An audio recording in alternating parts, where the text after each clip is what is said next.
Over the last 2 nights, we've told you about allegations of physical abuse made by former high-ranking members of the Church of Scientology against the church's leader, David Miscavige.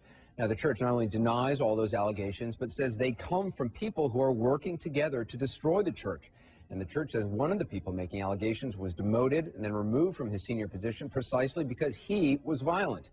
Well, tonight, how even the competing versions of what happened ultimately raised questions that the public's entitled to know. What was going on in the church, and why were the police never called to investigate?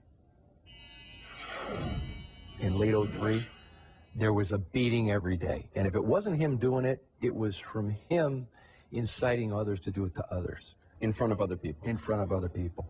Since first coming forward last year in the St. Petersburg Times with allegations of abuse against church leader David Miscavige, Marty Rathbun and 5 other former high-ranking Scientologists have found themselves under vigorous attack by the church they once dedicated their lives to.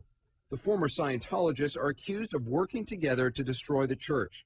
Tommy Davis is the church spokesman. The church is going to defend itself. It's going to defend itself for its own sake, and it's going to defend itself for the sake of its parishioners. And the fact of the matter is these individuals are out there and they're lying. Current and former senior Scientologists sent CNN dozens of declarations, emails, and affidavits defending the church and its leader and attacking the credibility of those who've spoken out. Thank you very much. The church says former construction manager Tom DeVocht was violent and wasted millions of church dollars during his time in the Sea Organization, the church's religious order. They allege former spokesman Mike Rinder physically attacked his subordinates, and said former marketing manager Jeff Hawkins has attended rallies with an anti-Scientology movement called Anonymous, which protests against the church.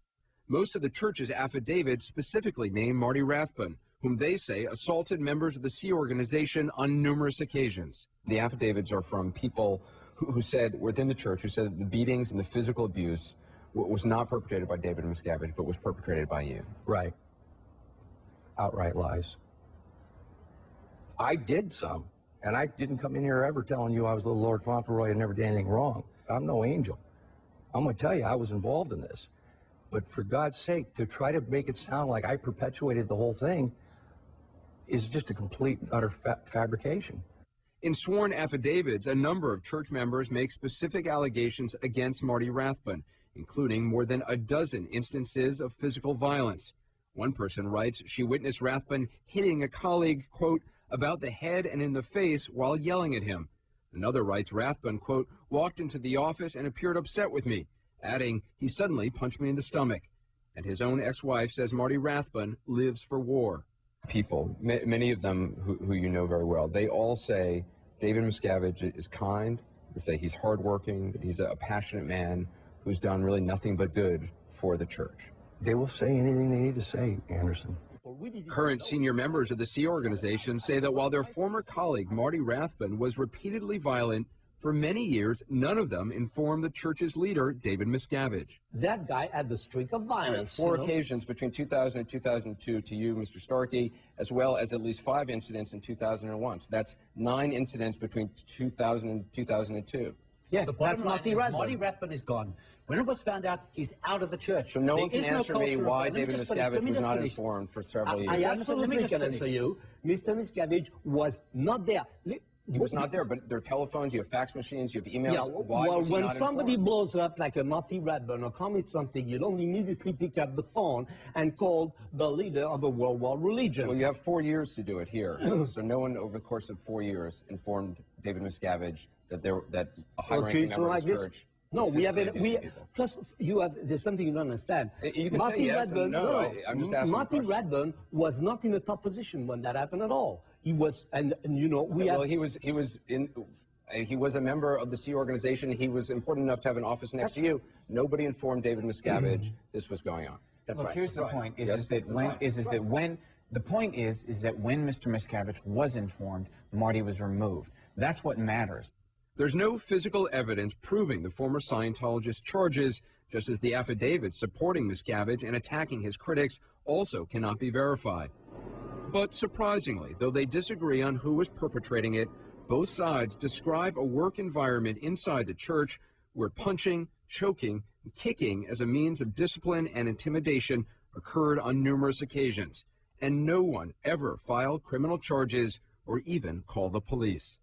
Tommy Davis is the church spokesman, and Monique Yingling is an attorney for the church. How is it possible that a member of the church could assault about a dozen people and nobody come forward about it and nobody file any charges? How come the church didn't file any charges if, in fact, Marty Rathbun was really beating people up? People did come forward about it, and there were reports written, as Mr. Davis pointed out. And the reason that there were reports written was because it was very untoward. There may have been some people who decided they didn't want to report it, and they suffered it in silence. But there were indeed reports written. So why didn't the church then decide to proceed with charges? I mean, aggravated assault is a felony. It's against the law. The church treated it as an internal matter, and he was disciplined internally. I'm trying to understand. You said that Marty Rathbun beat people more than a dozen times or so. You said Mike Rinder has beat people, and that was known apparently at the time. At least some of it was known at the time, and yet that seemed to be acceptable behavior in the church. I mean, that no charges were ever filed against any of these people. Well, seems they were remarkable to me, if in fact that is really the truth. Unless the opposite is true and their charges are true, and it was the head of the church who was doing these beatings, in which case it would make sense that no charge would be filed or no one would come forward. Well, they were removed. The point is that they were removed. The choice of the individuals who were attacked on to whether to file charges or not was completely their choice. But if this is so abhorrent to Scientology's beliefs, beatings, why then it doesn't seem that it was taken all that seriously? Oh, it absolutely was. I think it was taken very, very seriously. I mean, if my boss is started to beat me up here, and the head of Time Warner said, "Oh, well, you know, we're going to deal with it as an internal matter," I mean, I think that would be pretty shocking. Here's the thing. The point is that when it was discovered, he was disciplined and he was removed. Well, David Miscavige, the chairman of the board of Scientology, rarely meets the media. He's not done a news interview since 1998. We've offered many times for Mr. Miscavige to appear on 360 for this series, but his spokesman, Tommy Davis, has declined for Mr. Miscavige. Our invitation is still open. We'd love to have him on the program. Tomorrow night on 360, what happens to those who leave the church and speak out? You can go to ac360.com to watch parts 1 and 2 of our investigation. Again, our series continues tomorrow and Friday night.